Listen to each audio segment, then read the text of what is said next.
Good morning.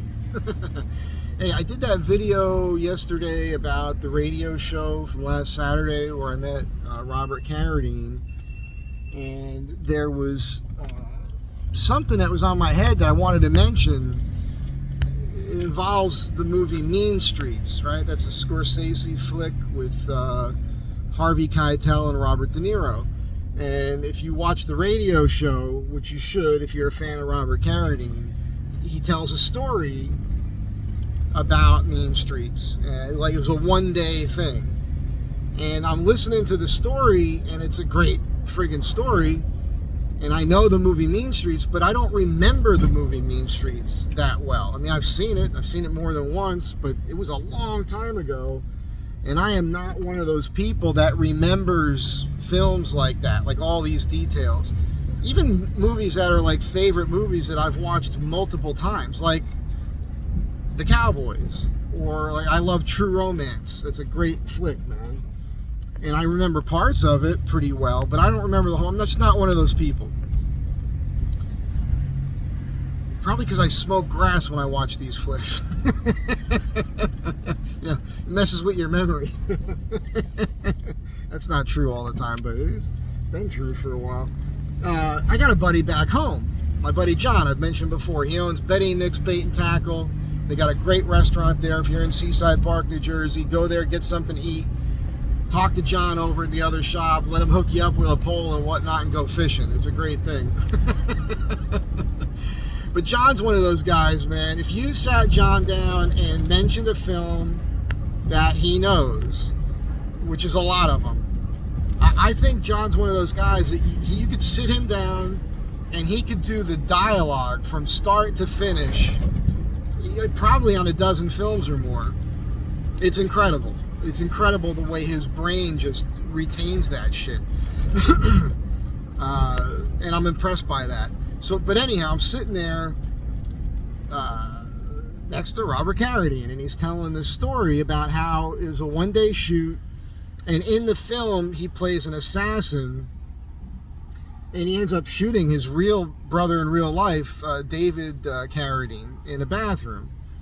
And the scene is, he shoots him in the bathroom, but doesn't kill him right away. He's so drunk that he gets angry, and he attacks Robert and pushes him into the bar, and then it goes all the way out into the street, and Robert ends up getting away, and David's dead.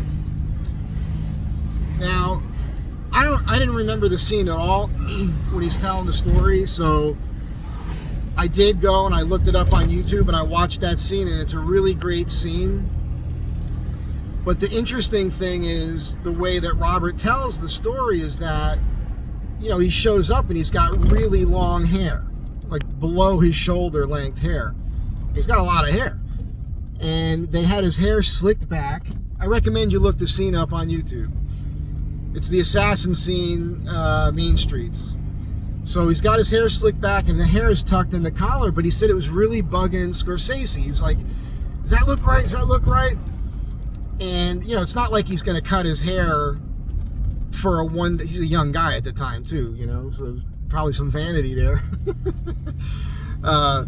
So, that's what's going on. And Scorsese tells him, look, before you shoot your brother, what a crazy thing to hear. Before you shoot your own brother to death, take your hair out from behind the collar. And he does it. And they do the scene and everything works out. And then Robert goes on to say how Scorsese talks about how when he does these like interview things, like he shows up and they talk about film, I guess at film student schools or whatever, that people bring it up and they want to know what the significance is of the assassin pulling his hair out like that. Like what does it mean? There's got to be some sort of meaningful significance to that thing. And the laugh is, no, it was just a thing that had to be dealt with that day during the shoot. Now, I didn't remember it, like I said, but I rewatched it. And when I'm watching it, oh my God, dude, why did you do that? Here's another asshole. All right, there you go. Yeah, LA, yay. I love it here.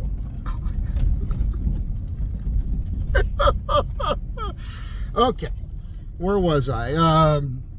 Right.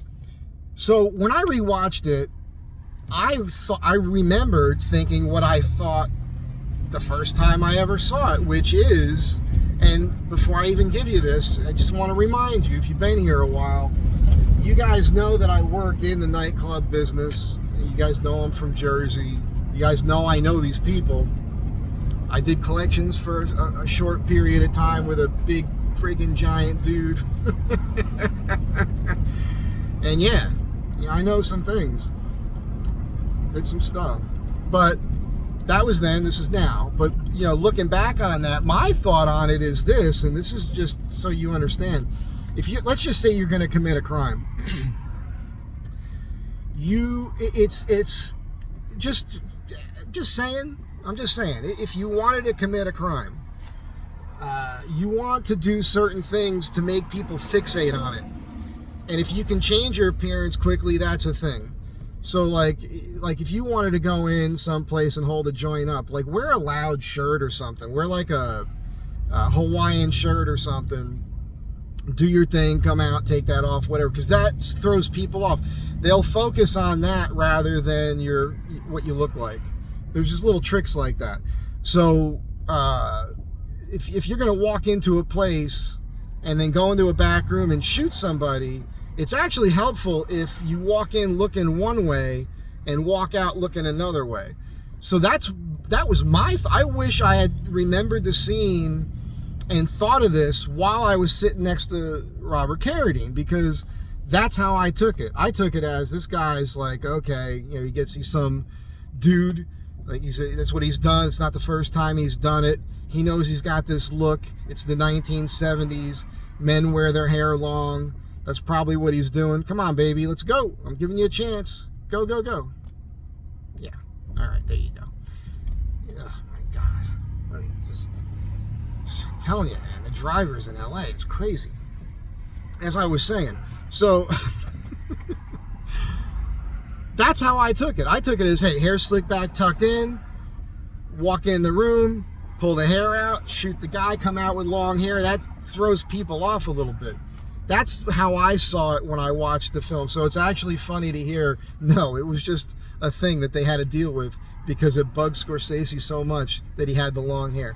And it does make sense. Like, I get it. But anyhow, I just figured I'd throw that out there for you guys because it's a funny story.